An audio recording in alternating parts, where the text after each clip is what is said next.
2026년 2월 14일 호주 서부 퍼스 앞바다의 심해는 칠흑 같은 어둠과 뼈를 으스러뜨릴 듯한 수압만이 존재하는 침묵의 공간이었습니다.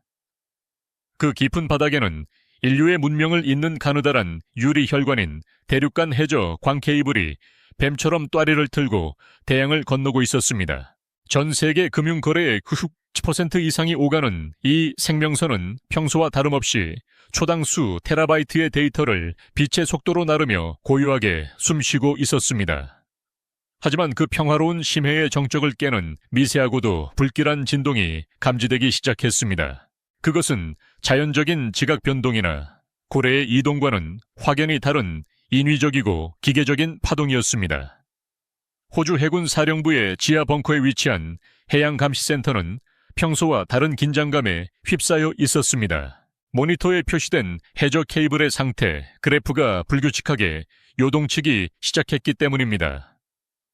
처음에는 단순한 데이터 전송 오류나 해류에 의한 일시적인 장애로 치부하려 했습니다. 그러나 데이터 손실률이 급격히 치솟기 시작하자 상황은 순식간에 심각해졌습니다.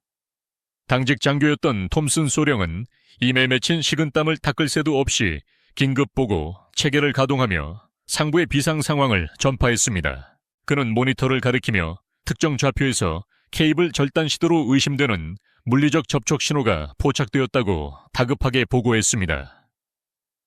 즉각 호주 해군의 주력 초계기와 호위함이 현장으로 급파되었습니다. 거친 파도를 가르며 출동한 P8 포세이돈 해상 초계기는 소노 부위를 투하하며 바닷속을 샅샅이 뒤지기 시작했습니다.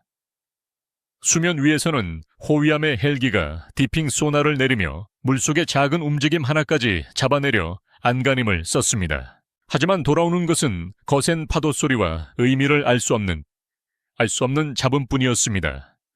적은 마치 유령처럼 존재했지만 그 어디에도 실체는 없었습니다. 이때 호주 해군 사령부에 파견되어 있던 한국 해군의 잠수함 도입 기술 자문관 박지훈 원사는 상황실 구석에서 팔짱을 낀 채 심각한 표정으로 전술 화면을 응시하고 있었습니다. 대한민국 해군 잠수함 사령부에서 20년 넘게 음탐사로 근무하며 잔뼈가 굵은 그는 직감적으로 이것이 단순한 사고가 아님을 느꼈습니다.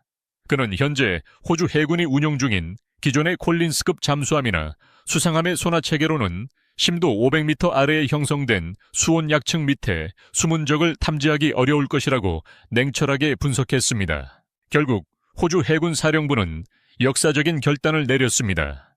훈련 목적으로 호주 해역에 와 있던 한국형 잠수함 KSS-AEA 배치, 와이어의 실전 투입을 전격 승인한 것입니다. 이는 단순한 훈련이 아니라 국가의 운명을 건 실제 작전이었습니다.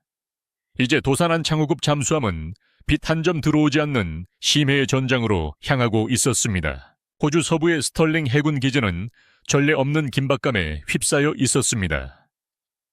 평소라면 고요했을 새벽 3시의 부두는 대낮처럼 환하게 밝혀진 조명 아래 분주하게 움직이는 지게차와 군용 트럭들의 엔진 소리로 가득 찼습니다.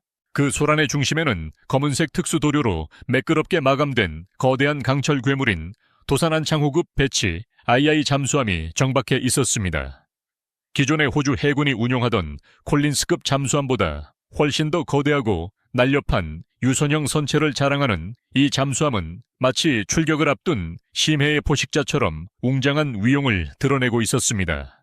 한미에는 선명한 태극기와 호주 국기가 나란히 그려져 있어 양국 간의 긴밀한 군사 협력을 상징하고 있었습니다. 현장 지휘관인 세라 젠킨스 중령은 부두 가로등 아래에서 작전 지도를 펼쳐놓고 심각한 표정으로 브리핑을 진행했습니다. 그녀는 이번 작전이 단순한 초계 임무가 아니라 적의 도발을 억제하고 필요하다면 즉각적인 타격을 가해야 하는 전시 상황에 준하는 임무임을 강조했습니다.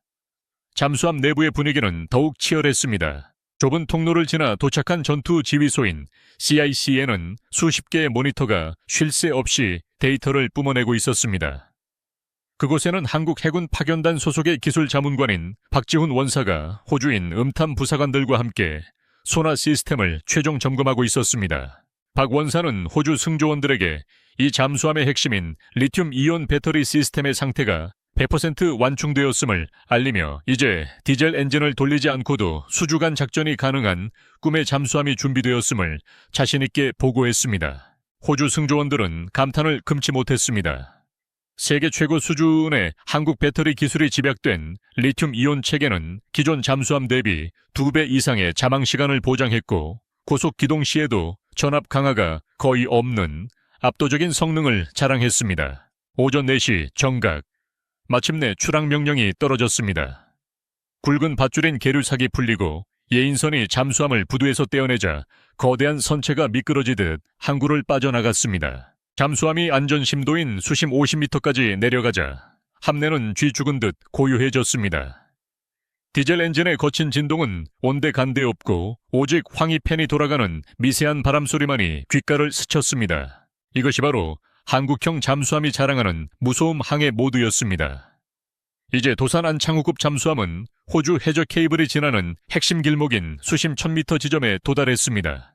이곳은 햇빛이 전혀 닿지 않는 영원한 어둠의 세계였습니다. 잠수함의 외부 카메라는 칠흑 같은 바깥 세상을 비추고 있었지만 보이는 것은 아무것도 없었습니다. 오직 소나만이 유일한 눈이자 귀였습니다. 박지훈 원사의 미간이 좁혀졌습니다.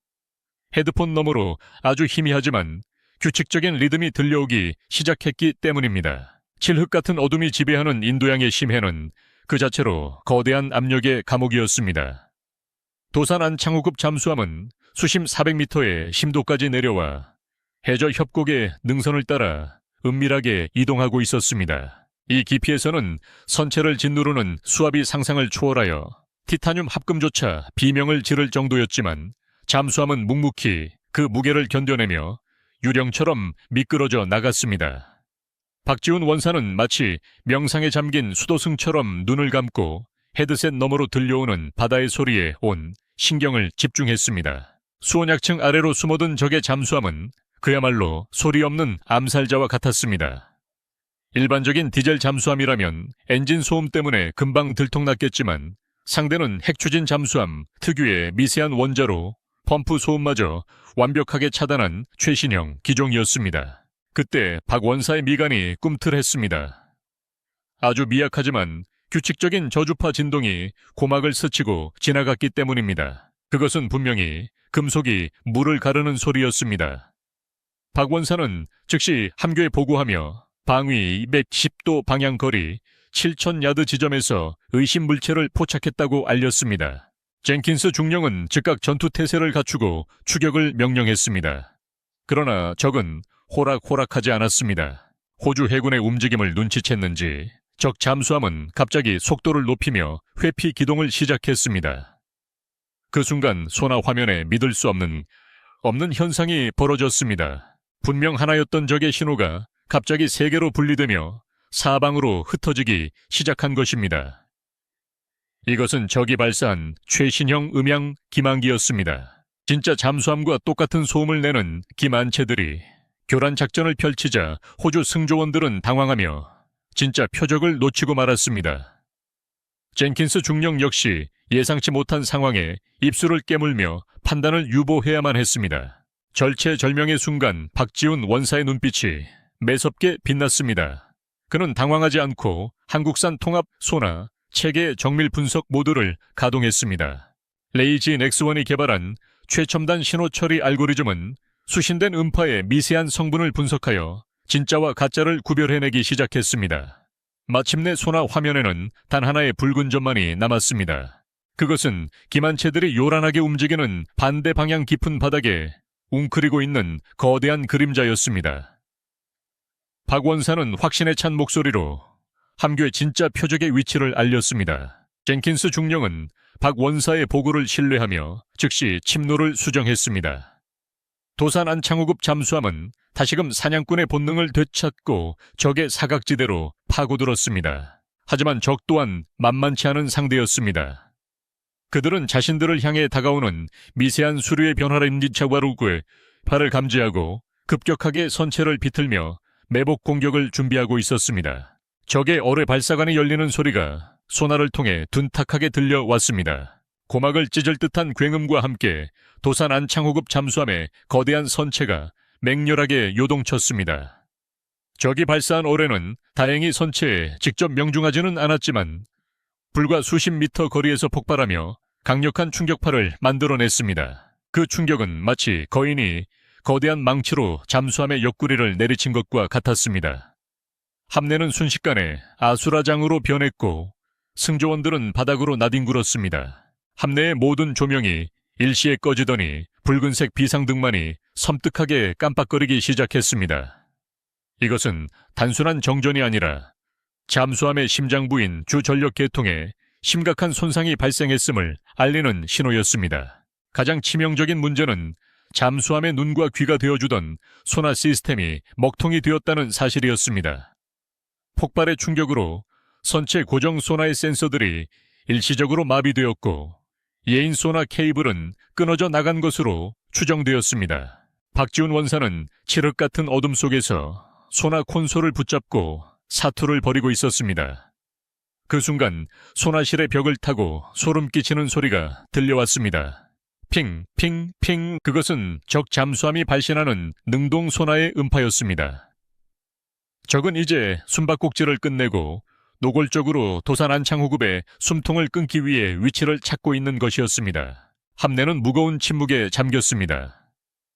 승조원들은 방독면을 착용한 채 거친 숨을 몰아쉬며 각자의 위치에서 묵묵히 복구 작업에 매달렸습니다. 박지훈 원사는 땀으로 뒤범벅이 된 채 소나 프로세서의 핵심 부품을 교체하고 있었습니다.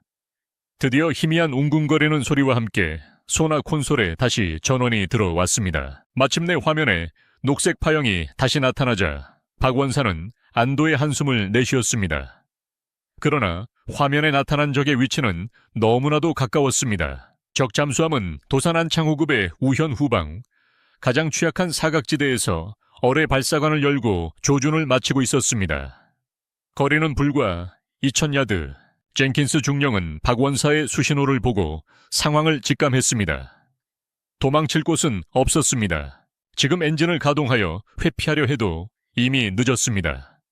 적은 우리가 마비된 줄 알고 안심하고 접근해 온 것이 분명했습니다. 이것이 기회일 수도 있었습니다.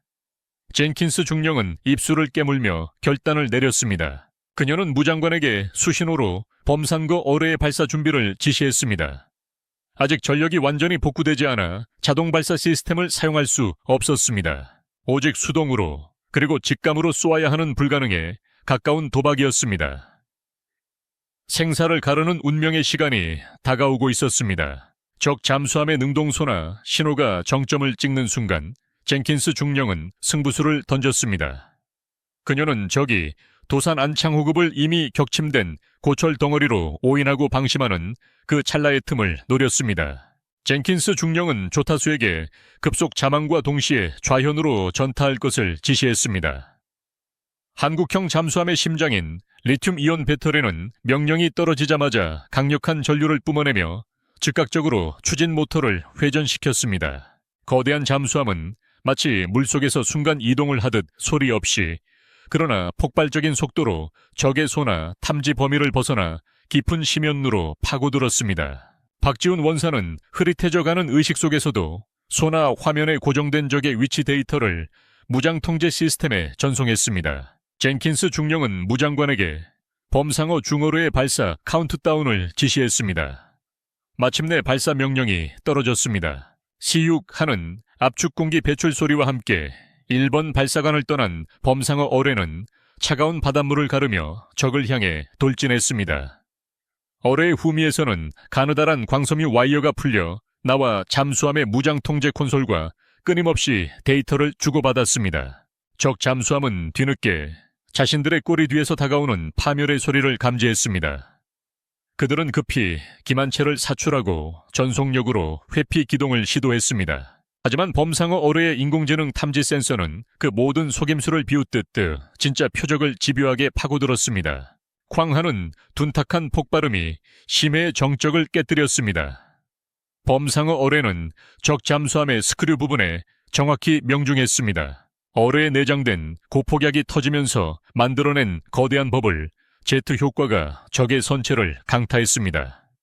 소나 화면에 나타났던 적의 붉은 점이 서서히 희미해지다가 마침내 완전히 사라졌습니다. 젠킨스 중령은 잔망경 심도까지 부상하여 상황을 확인할 것을 명령했습니다. 통신관이 다급하게 외쳤습니다. 외부 통신 안테나가 수면에 노출되자마자 호주 해군 사령부로부터 애타게 호출하고 있던 긴급 통신이 연결된 것입니다. 젠킨스 중령은 떨리는 목소리로 작전 성공을 보고했습니다. 잠수함이 완전히 부상하여 해치를 열자 신선한 바닷바람이 함내로 쏟아져 들어왔습니다. 젠킨스 중령과 박지훈 원사는 함교탑으로 올라가 끝없이 펼쳐진 인도양의 수평선을 바라보았습니다. 두 사람은 서로를 바라보며 말없이 악수를 나누었습니다. 국적도 언어도 달랐지만 생사를 함께 넘은 전우회가 그들의 맞잡은 손을 통해 뜨겁게 전해졌습니다. 아침 햇살이 인도양의 수평선 위로 붉게 타오르며 호주 서부 해안을 비추기 시작했습니다. 밤새 거센 파도와 싸우며 심해의 혈투를 치른 도산 안창호급 잠수함은 이제 당당한 개선 장군처럼 수면을 가르며 스털링 해군 기지로 귀환하고 있었습니다. 함교탑에는 태극기와 호주 국기가 아침 바람에 힘차게 펄럭였고 항구 입구에서는 호주 해군의 호위함들이 도열하여 경적을 울리며 영웅의 귀환을 환영했습니다. 부두에는 수많은 인파와 취재진 그리고 군 관계자들이 몰려나와 역사적인 순간을 지켜보고 있었습니다. 작전 브리핑 룸에서의 분위기는 더욱 고무적이었습니다. 박지훈 원사가 제출한 전투 기록 데이터와 소나 로그를 분석하던 호주 해군 분석관들은 입을 다물지 못했습니다. 데이터상에서 도산 안창호급 잠수함은 적에게 발각되지 않고 완벽한 스텔스 상태를 유지하며 치명적인 일격을 가한 것으로 나타났기 때문입니다. 특히 리튬 이온 배터리로 구동되는 추진 시스템의 정숙성은 기존의 상식을 뛰어넘는 수준이었습니다. 이것은 단순히 운이 좋았던 것이 아니라 압도적인 기술적 우위가 만들어낸 완벽한 승리였습니다. 이 사건은 호주 정계와 군 수뇌부에 엄청난 파장을 일으켰습니다. 그동안 핵추진 잠수함 도입만을 고집하며 전력 공백 우려를 낳았던 호주 내 여론은 급격하게 반전되었습니다. 호주 국방장관은 기자회견을 통해 한국과의 방산 협력을 격상하고 차기 잠수함 도입 사업에서 한국형 모델을 최우선으로 검토하겠다고 공식 발표했습니다. 대한민국 방위사업청과 조선소 관계자들의 전화기에도 불이 났습니다. 전 세계 군사 전문가들은 한국의 리튬이온 배터리 기술과 독자적인 전투 체계가 결합된 KSS-EIA 모델이 미래 재래식 잠수함 시장의 판도를 바꿀 게임 체인저가 될 것이라고 입을 모았습니다. 모든 공식 행사가 끝나고 석양이 질 무렵 박지훈 원사는 홀로 부두에 나와 정박해 있는 도산 안창호급 잠수함을 바라보았습니다. 그는 잠수함의 차가운 선체를 쓰다듬으며 뜨거운 전우회를 느꼈습니다. 젠킨스 중령이 다가와 박 원사의 어깨를 두드렸습니다. 두 사람은 붉게 물드는 노을을 배경으로 굳건한 악수를 나누었습니다. 그것은 단순한 작별 인사가 아니라 한국과 호주 두 나라가 맺은 굳건한 동맹의 약속이자 앞으로 펼쳐질 K방산의 찬란한 미래를 예고하는 장면이었습니다.